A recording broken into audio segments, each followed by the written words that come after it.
Local டாக்டர்கிட்ட சொன்னால் நம்ம இது என்ன சொல்லுவாங்க, மூலம் மாதிரி இருக்கும், சூடாக இருக்கும். நான் எங்கே விரும்பி சாப்பிடுவேன், சூடாக இருக்கும் அப்படின்னு ஒரு லிக்விட் தருவாங்க, சாப்பிடுவோம், மோஷன் போவோம்.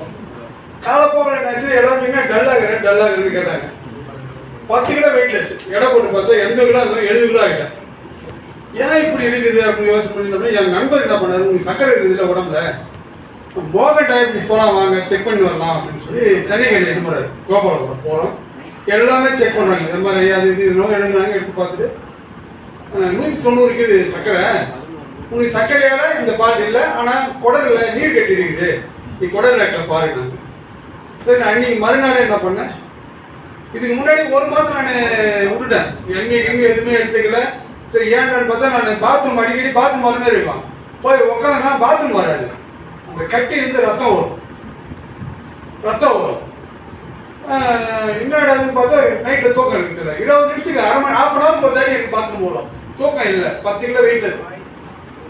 நண்பர்கிட்ட சொன்னேன், திருவண்ணாமலையில் நம்ம குடல் டாக்டர் ஸ்பெஷலிஸ்ட் இல்லை, பாண்டிச்சேரியில் ஒரு நண்பர் வந்து நான் தினமும் அண்ணாமலை கோயிலுக்கு போகிறது வழக்கம், அந்த பழக்கத்தில் இது பாண்டிச்சேரி நண்பர் வந்து கோயிலுக்கு நான் அழைச்சிட்டு போவேன். அவருக்கு ஃபோன் பண்ணி கேட்டேன், இந்த மாதிரி பிம்ஸ் வரலான்னு நினைக்கிறேன், குடல் இந்த மாதிரி பால் அப்படின்னா, நீ பிம்ஸ் வேணா அவங்க உன்னை டெமோபீஸ் ஆகிடுவாங்க காலேஜில் வச்சுக்கிறேன்னா, நீ டாக்டர் கார்த்திகேயன் ஒருத்தருக்கிற குடல் டாக்டர், நீ அவரை நான் அப்பாயின்மெண்ட் போடுறேன்னு சொல்லி கூப்பிட்டாரு. மறுநாளே போனேன். நான் போனோடனே அவர் ஆசனவாடியே கேமரா விட்டு பார்த்து செக் பண்ணி, சார் உங்களுக்கு வந்து என்னுடைய ஃபேமிலி டாக்டர் சொல்லியிருந்தார் போகும்போது, ஆனால் உங்களுக்கு வந்து கட்டி இருக்குது, இந்த கன்ஃபார்ம் ஆயிடுச்சு, இந்த கட்டி டிபி கட்டியா, கேன்சர் கட்டியா, இல்லை விஷ கட்டியா அப்படின்னு ஒரு பேப்பர் எழுதி எடுத்து போனார்.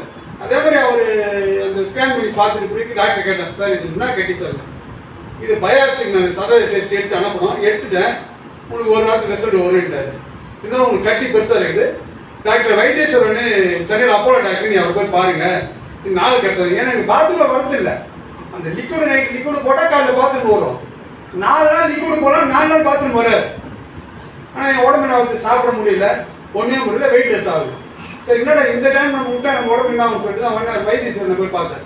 அவர் என்ன பண்ணார், பிடிச்சிடி எம்ஆர்ஐ எல்லாம் எல்லாமே எடுத்துட்டோம், ஒரு 25,000 செலவாச்சு. எடுத்து பார்த்து என்ன பண்ணாரு, நீ டாக்டர் ரீலான்னு ஒரு ஹாஸ்பிட்டல் இருக்குது, நீங்கள் அங்கே போங்க, டாக்டர் கோவிந்தனை பாருங்க. அவரை போய் பார்த்த உடனே இது அவர் வைத்தீஸ்வரன் கன்ஃபார்ம் பண்ணிட்டாரு, உங்களுக்கு கேன்சராக தான் இருக்கும். அது கேன்சர் கூட எனக்கு சொல்ல, அவங்க இந்த நோவு உங்கள் முன்னோருக்கு யாரும் இருந்ததா, எனக்கு என்ன நோவு என்ன தெரியும், அவங்க என்ன நோவுன்னு சொல்லலை, உங்கள் முன்னோருக்கு யாரும் இருந்ததா கேட்டால் அந்த